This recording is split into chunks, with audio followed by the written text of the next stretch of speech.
morning to you. It must be 5 o'clock Eastern Standard Time somewhere out there because it's time for another edition of Hardison's Tips. I'm your host, Brandon Hardison. Glad to be with you on this beautiful Monday, the 15th day of November. So, we are halfway through the month. Hopefully, you are in your levels of bonus. If you had a fast start bonus, congratulations. But we should be hitting our unit bonuses, getting prepared to finish strong for the month of November.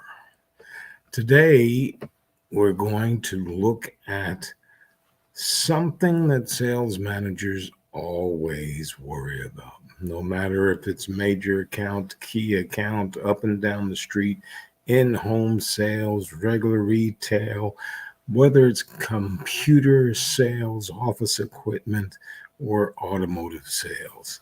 And that's what I want to touch on for the next few minutes.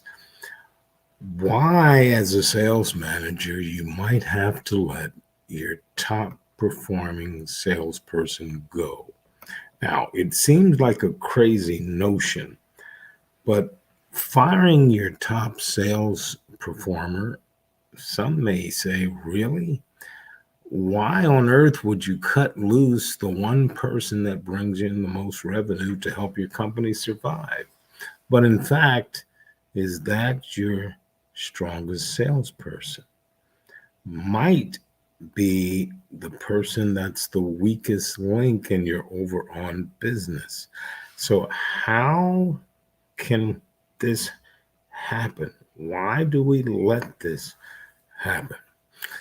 I call them a problem with child or prima donnas. What does the salesperson in question look like? Well, a lot look like a problem child who's also a prima donna. Consider this: they are the consistent rule breakers.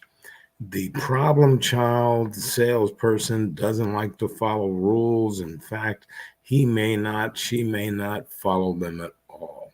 Certainly, they don't apply to them, they think. Aren't there processes? Aren't there rules? Don't you have procedures they need to follow? What about the CRM? If your salesperson is also a rule breaker, will he or she continue to do it? Will they see the value of your process and putting things in as notes in CRM? Probably not. Then there's the lone wolf. That's the problem child salesperson that always probably doesn't play nice with others. They're not a team player. He or she looks out only for their own interests and looks for ways to boost their own sales, even at the expense of the team achieving its overall sales goals. Now, in this way, the problem child salesperson can willfully upset the team's dynamic. And why not? He or she isn't interested. They're not concerned with the team. They will just go on their singular way, leaving the other salespeople to fend for themselves. Now, some of you may say, yeah, I can put up with a little turmoil inside the sales team members, but for how long are you going to do this just for the sake of numbers? Because the biggest thing that they bring is being egotistical. What's worse than the salesperson who's also a problem child who has the sense of entitlement and has become a prima donna? You know the type of salesperson who's always supercharged ego, inflated, views their own talent as the top of the organizational change. If it wasn't for them, nothing would survive. And the thing about it, you do not discipline them. You do not terminate them.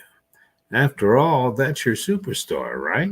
But remember this: if you don't confront the situation and deal with this prima donna, you are in condolence with their behavior.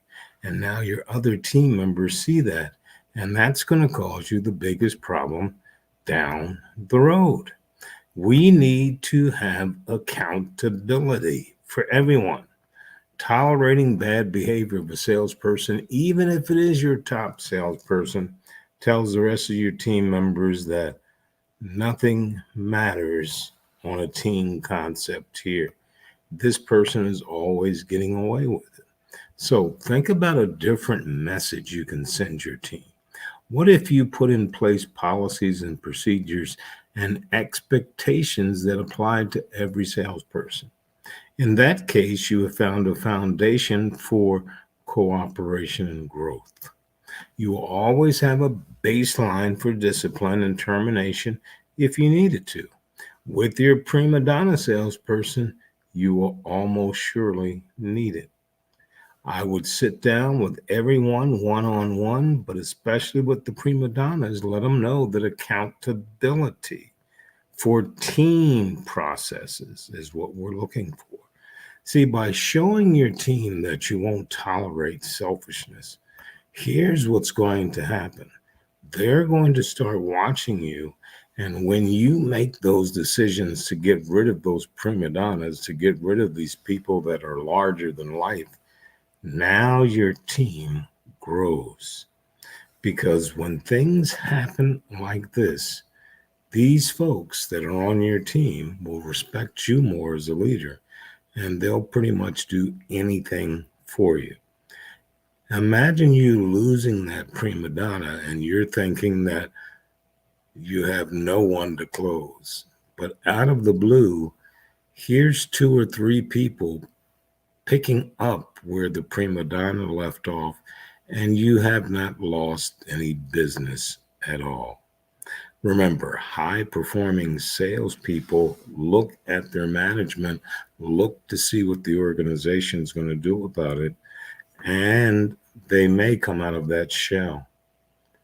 Show your strength, because the mere fact that you are the manager, they are looking at you to see how you're going to handle certain situations. You handle these situations correctly, especially with the prima donna salespeople, and guess what? You've just found the code to get the rest of the team members going strong. Once again, Brandon Hardison, President of Champion Strategies, with another Hardison's tip on this beautiful November the 15th, Monday. So you get going, and as always in parting, you go out, you make it a champion.